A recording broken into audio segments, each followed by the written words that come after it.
So in this video, I'll guide you through how to set up an Amazon seller account in France. When you're starting a new business or expanding internationally, it's simple to get started. So first, go to sellercentral.amazon.fr and then click on Register Now to create a new seller account. Amazon will guide you through a few simple steps.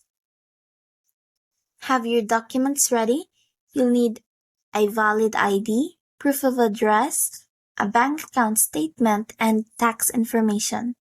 This helps Amazon verify your identity and bank details. Next, enter your business information. This includes your business address, contact details, and billing information. Make sure everything is accurate to avoid delays.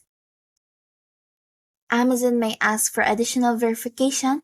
You just have to follow the steps and upload any requested documents. Once verified, you're all set. And there you have it.